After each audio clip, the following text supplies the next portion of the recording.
जैसा कि आप सभी जानते हैं, जहां आरती छोटू के मौत के बाद छोटू के लिए काफी बेताब नजर आ रही हैं। जी हां, आजकल छोटू के लिए आरती काफी ज्यादा बेताब हो चुकी है और ऐसे में छोटू की याद में आरती की हालत भी काफी ज्यादा खराब बताई जा रही है। हम आपसे ये बता दें कि आरती छोटू के लिए काफी रोती बिलखती नजर आ रही है और ऐसे में इनकी रोती हुई तस्वीर तो आप सब काफी अच्छे से देख सकते हैं।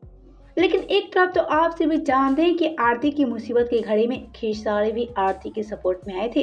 तो लीजिए ये रहा खेसारी का वो वीडियो जिसमें खेसारी आरती के सपोर्ट में आए नजर आ रहे थे। भगवान हमारे भाई की आत्मा के शांति देश। ऐसे जे सब परेशान बा। जौन जनता फीवर बढ़ावे चाहे जौन जनता हमनी के प्यार करेला उहे जनता आज परेशानी में बा, भगवान परेशानी में बा। तो जैसा कि आपने खेसारी लाल यादव के बयान को देखा कि खेसारी आरती और छोटू के लिए क्या बात बोलते नजर आ रहे हैं। यहाँ खेसारी आरती के लिए काफी जरा बेसुध हैं और आरती की काफी जरा चिंता करते नजर आए खेसारी।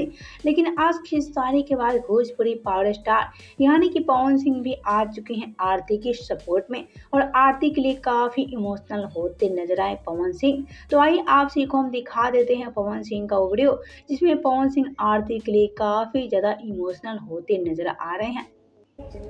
पिछले 2-3-4 दिन से मन बहुत ही दुखी है। बिहार के जो घटना घटित हुई है उसे मैं कड़ी से कड़ी शब्दों में निंदा करता हूं और बिहार सरकार से मांग करता हूं कि दोषियों को जल्द से जल्द पकड़ा जाए और उन्हें कड़ी से कड़ी सजा दी जाए। तो आप सभी का क्या कहना है पवन सिंह के इतने बड़े बयान को लेकर? क्या आप सभी सहमत है पवन सिंह की सारी बात को लेकर? हमें नीचे कमेंट बॉक्स में जरूर बताएं।